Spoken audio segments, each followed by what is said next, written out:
ശങ്കരാചാര്യസ്വാമികൾ പറയും, യോഗരതോ വാ ഭോഗരതോ വാ സങ്കരതോ വാ സംഗവിഹീന യസ്യ ബ്രഹ്മണി രമതേ ചിത്തം നന്ദതി നന്ദതി നന്ദത്യേവ ഭജ ഗോവിന്ദം ഭജ ഗോവിന്ദം ഗോവിന്ദം ഭജ മൂഢമതേ. യോഗരതോ വാ ഭോഗരതോ വാ സങ്കരതോ വാ സംഗവിഹീന യസ്യ ബ്രഹ്മണി രമതേ ചിത്തം നന്ദതി നന്ദതി നന്ദേ. ആളുകൾ ഉണ്ടാവട്ടെ ഉണ്ടാവാതിരിക്കട്ടെ, എന്തെങ്കിലും ഭോഗമുള്ള വസ്തുക്കൾ ഉണ്ടാവട്ടെ ഉണ്ടാവാതിരിക്കട്ടെ, ചിത്തം രമതേ ബ്രഹ്മണി. ആര്? ചിത്തം രമതേ ബ്രഹ്മണി. ബ്രാഹ്മണിയല്ല, ബ്രഹ്മണി. ബ്രഹ്മണി പറഞ്ഞാൽ പരമാത്മാവിൽ തന്നെ ആരിയിരിക്കണം? ചിത്തം എന്ന് പറഞ്ഞാൽ നല്ല ചിന്തയിൽ മനസ്സ് വെച്ചാൽ ബാക്കിയുള്ള എക്സ്റ്റേണൽ അനുകൂലവും പ്രതികൂലമൊന്നും നിങ്ങൾക്ക് ബാധകമല്ല. അങ്ങനെ ഒരു സ്റ്റേറ്റ് ഓഫ് മൈൻഡ്. മനസ്സിലായില്ലേ? രാമായണത്തിൽ നിങ്ങൾ വായിച്ചിട്ടുണ്ടോ അറിയില്ല, അവിടെ പറയും, ഭോഗത്തിനായിക്കൊണ്ടു കാക്ഷിക്കുകയും വേണ്ട, ഭോഗം വിധീകൃതം വർജിക്കുകയും വേണ്ട. ഭോഗത്തിനായിക്കൊണ്ടു കാക്ഷിക്കുകയും വേണ്ട, ഭോഗം വിധീകൃതം വർജിക്കുകയും വേണ്ട. അതായത് അനുകൂലമായിരിക്കുമ്പോൾ തന്നെ മനസ്സിനെ നമ്മൾ പരമാത്മ ചിന്തയിലേക്കൊക്കെ കൊണ്ടുവരികയാണെങ്കിൽ പ്രതികൂലമായതിനെ നമുക്ക് ആക്സെപ്റ്റ് ചെയ്യാനുള്ള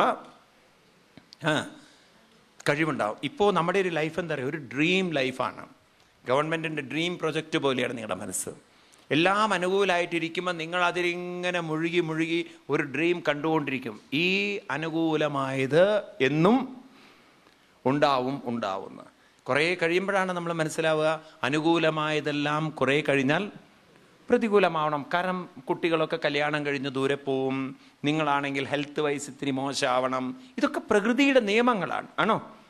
അപ്പം നമുക്ക് ആ ഏകാന്തത വരുമ്പോൾ, സോളിറ്റ്യൂഡ് വരുമ്പം, ഒരു ലോൺലിനെസ് വരുമ്പം, അപ്പോൾ നമ്മുടെ മൈൻഡ് നമ്മളെ ക്രമേണ ഡിപ്രഷനിലേക്ക് കൊണ്ടുപോകും. ആ ഡിപ്രഷനായിരിക്കും പിന്നീട് ബാക്കിയുള്ള സകല രോഗങ്ങളും ബോഡി എല്ലാം ഉണ്ടാക്കി. പിന്നെ നമുക്ക് സ്വയം പലരുടെയും ജീവിതം ഉണ്ടല്ലോ, അപ്പോഴാണ് അവർ സൈക്യാട്രിസ്റ്റിൻ്റെ അടുത്ത് പോകുന്നത്, അറിയുന്നത് മെൻ്റലി വളരെ ഡൗൺ. ആ സ്റ്റേറ്റ് നോക്ക് കടന്നു പോയത് അവർ അറിഞ്ഞില്ല. പണ്ടേ നമ്മുടെ കാരണവന്മാർ പറഞ്ഞിട്ടുണ്ട്, സമ്പത്ത്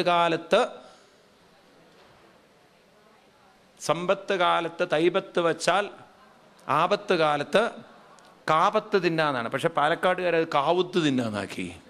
കാവത്ത് എന്ന് പറഞ്ഞാൽ ഈ ഒരു തരം കിഴങ്ങ്, കാവുത്തല്ല, കാവത്ത് തിന്നാന്നാണ്. അപ്പൊ സമ്പത്ത് കാലത്ത് എന്ന് പറഞ്ഞാൽ ആരോഗ്യമുള്ള സമയത്ത് നിങ്ങൾ അല്പനേരം ധ്യാനത്തിനും ജപത്തിനും സമയം കണ്ടെത്തുകയാണെങ്കിൽ നിങ്ങൾക്ക് ഇനി പ്രതികൂലമായ അനുഭവം വരുമ്പോഴും അതിനെ ആക്സെപ്റ്റ് ചെയ്യാനുള്ള, അതിനെ ഫേസ് ചെയ്യാനുള്ള ഒരു പോസിറ്റീവ് മൈൻഡ് നിങ്ങളിൽ ഉണ്ടായിരിക്കും. നമ്മളിപ്പോൾ എന്താ പറയണത് അറിയോ, ഞാനിങ്ങനെ സന്തോഷത്തിൽ ജീവിച്ചോളാം, എന്തെങ്കിലും പ്രതികൂലമായത് വന്നാൽ ദൈവമേ അവിടുന്ന് തടുത്തോളണം.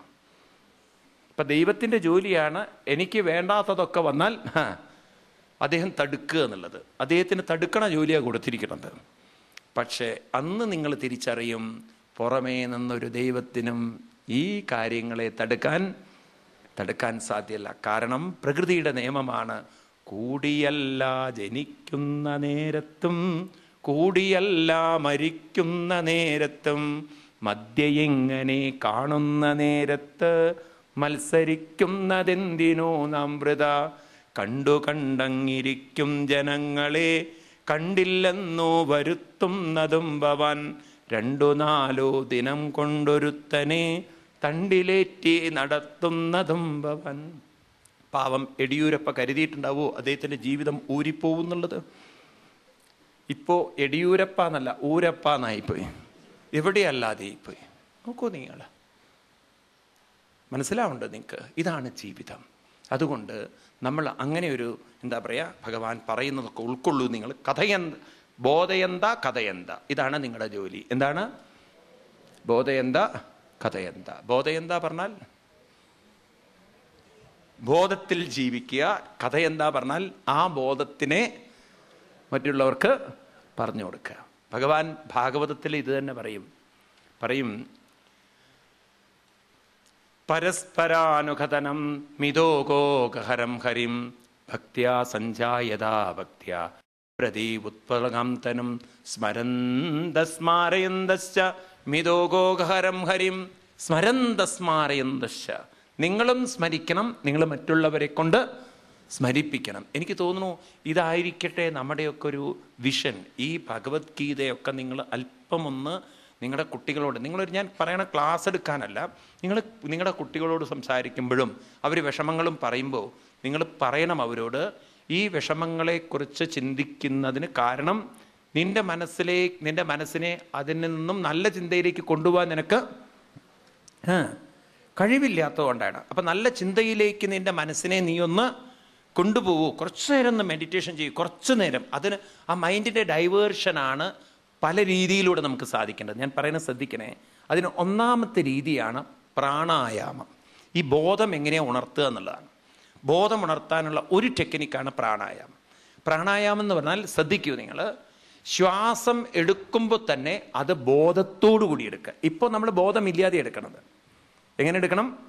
ദീർഘശ്വാസം എടുക്കുമ്പോൾ ബോധത്തോടുകൂടി എടുക്കുക. ഒന്ന് പ്രാണായാമം. രണ്ടാമത്തത് പ്രണവമന്ത്രം, ബോധത്തോടുകൂടി മന്ത്രം ചൊല്ലുക. അപ്പം നിങ്ങളുടെ ആ ബോധത്തിൻ്റെ ലെവൽ കൂടി വരും. മൂന്നാമത്തതാണ് മന്ത്രജപം എന്നുള്ളത്. മനസ്സിലേതെങ്കിലും മന്ത്രം ബോധത്തോടുകൂടി ചെയ്യുക. നാലാമത്തതാണ് ഭാവന എന്നുള്ളത്. മനസ്സിലേതെങ്കിലും രൂപങ്ങളെ ഭാവന, അതൊക്കെ ബോധത്തോടുകൂടി ചെയ്യുക. ഇങ്ങനെ ബോധത്തോടുകൂടി നമ്മൾ പലതും ചെയ്യുമ്പോൾ സ്ഥൂലതലത്തിൽ നിന്നും സൂക്ഷ്മതലത്തിലേക്ക് ശ്രദ്ധിക്കും നിങ്ങൾ. ശ്വാസം സ്ഥൂലതലമാണ്, ശബ്ദം അതിനും സൂക്ഷ്മമാണ്, അതുപോലെ തന്നെ അതിലും സൂക്ഷ്മമാണ് നാമജപം, അതിലും സൂക്ഷ്മമാണ് ഭാവന. ഇനി അതിലും സൂക്ഷ്മമായൊരു ലെവലുണ്ട്, അത് മനസ്സിൻ്റെ ലയത്തിൻ്റെ ലെവൽ.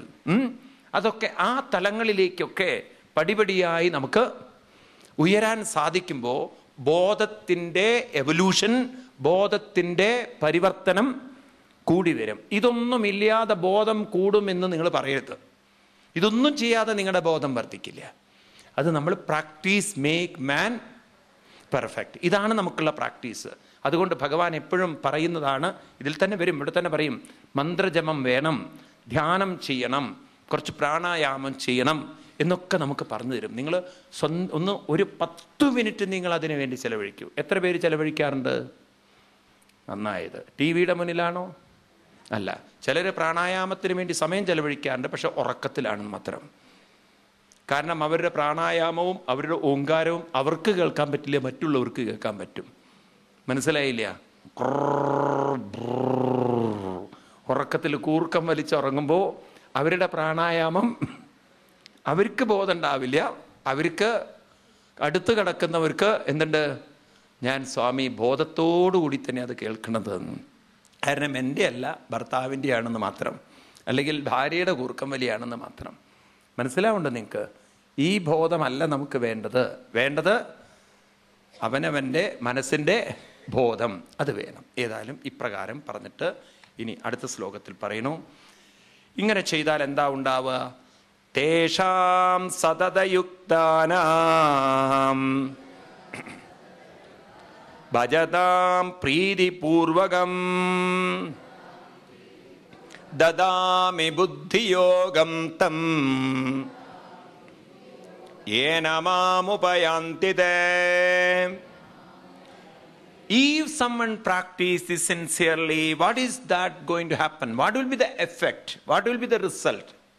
ഇത് നിങ്ങൾ ചെയ്യുകയാണെങ്കിൽ നിങ്ങളുടെ എഫക്റ്റ് എന്തായിരിക്കും? ഭഗവാൻ പറയുന്നു, സതതയുക്താനാം പ്രീതിപൂർവകം മാം ഭജതാം.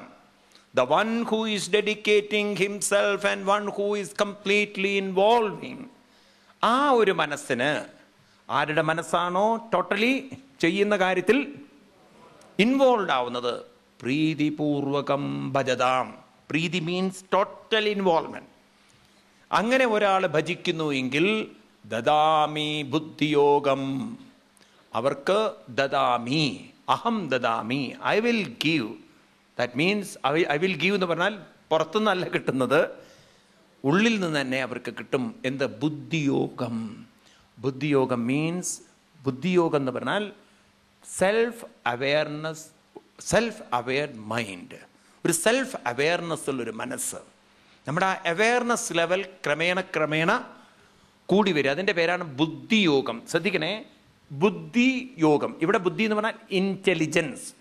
നിങ്ങൾ കൂടുതൽ അതിനോട് യോഗം ചെയ്യും.